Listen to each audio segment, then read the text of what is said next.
मित्रों नमस्कार, मैं हूं राकेश कुमार। आप देख रहे हैं मत अभिमत। मित्रों, शिक्षकों के लिए एक बड़ी खुशखबरी है। खुशखबरी ये कि राजकीयकृत और परियोजना विद्यालयों में जो कार्यरत शिक्षक हैं, जो नियमित वेतनमान पर काम करते हैं, वैसे सहायक शिक्षकों का और प्रधानाध्यापकों का भी पारस्परिक और ऐच्छिक ट्रांसफ़र होने की कार्रवाई अब लगभग शुरू हो गई है। मतलब इस पर काम शुरू हो गया है। अब यह जो राजकीयकृत एवं परियोजना विद्यालयों के सहायक शिक्षक हैं और प्रधानाध्यापक हैं, वो अपनी ऐच्छिक जगह पर स्थानांतरण पा सकते हैं। इसी को लेकर विभाग ने फैसला कर लिया है और कार्रवाई चालू कर दी है। इसको लेकर विभाग ने बाज़ाब्ता एक पत्र जारी किया है और यह पत्र जिले के डीओ और स्थापना के जो डीपीओ होते हैं उनको जारी किया गया है। इस पत्र में कई तरह के दिशा निर्देश दिए गए हैं और यह पत्र जारी किया है माध्यमिक शिक्षा निदेशक योगेंद्र सिंह ने।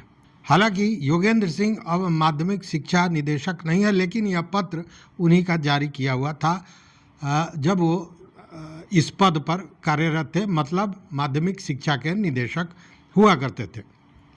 बहुत पहले की बात नहीं, अभी की बात है। और उन्होंने यह जो पत्र दिया था, इसमें सभी डीईओ और डीपीओ स्थापना से सूची मांगी थी, जानकारी मांगी थी शिक्षकों की। और यह जो शिक्षकों की जानकारी मांगी गई थी, उसके लिए विशेष प्रारूप तैयार किया गया था ताकि उस प्रारूप के आधार पर शिक्षकों का स्थानांतरण किया जा सके। ऐच्छिक स्थानांतरण या पारस्परिक अगर वो चाहते हैं तो वो स्थानांतरण किया जा सके, और इसके लिए विभाग ने यह पत्र दिया था। अब यह भी समझ लीजिए कि यह जो स्थानांतरण होने की बात हो रही है, मतलब इसकी कार्रवाई शुरू की गई है। पहले तो विभाग सूचनाओं को संकलित करेगा, उसके बाद ही कार्रवाई आगे बढ़ेगी।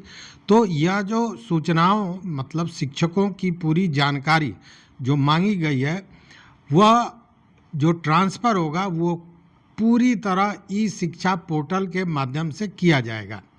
मतलब कि अगर कोई भी व्यक्ति, कोई भी शिक्षक जो राजकीयकृत या परियोजना विद्यालयों में कार्यरत है और नियमित वेतनमान वाला शिक्षक है, वैसे लोगों को अपने स्थानांतरण के लिए ई शिक्षा पोर्टल पर ही आवेदन करना होगा, जो अनिवार्य होगा। चूँकि आप अपनी इच्छा व्यक्त करेंगे, आवेदन देंगे, उसके बाद ही उस पर कोई कार्रवाई होनी है। और इसी को लेकर कुछ खास दिशा निर्देश के साथ डीपीओ और डीईओ को, डीपीओ स्थापना और डीईओ को कहा गया है कि जो प्रपत्र दिया गया है उसके अनुसार सूचनाएं संकलित की जाए और यह सूचनाएं 13 जून तक समर्पित कर देना है, मतलब भेज देना है। और यह भेजना है माध्यमिक शिक्षा निदेशक के ईमेल द्वारा।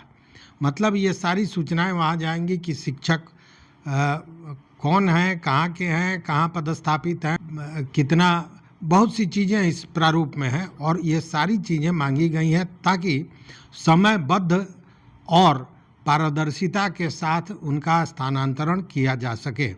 मतलब कि निश्चित रूप से ये खुशखबरी है, इसलिए कि बाकी शिक्षकों का तो स्थानांतरण लगभग 1,90,000 शिक्षकों का स्थानांतरण हुआ, लेकिन जो ये परियोजना विद्यालयों में या राजकीयकृत विद्यालय के शिक्षक थे, जो नियमित वेतनमान वाले शिक्षक थे, वो कहीं ना कहीं किनारे पड़े हुए थे और उनका स्थानांतरण का मामला नहीं था। जबकि बहुत लोग चाह रहे थे, वो इच्छा रख रहे थे कि उनका भी स्थानांतरण हो ऐच्छिक स्थान पर। तो वह समय आ रहा है। हालांकि जो निदेशक माध्यमिक शिक्षा थे योगेंद्र सिंह, उनका भी तबादला हो गया है, उनको भी वहाँ से हटा दिया गया है।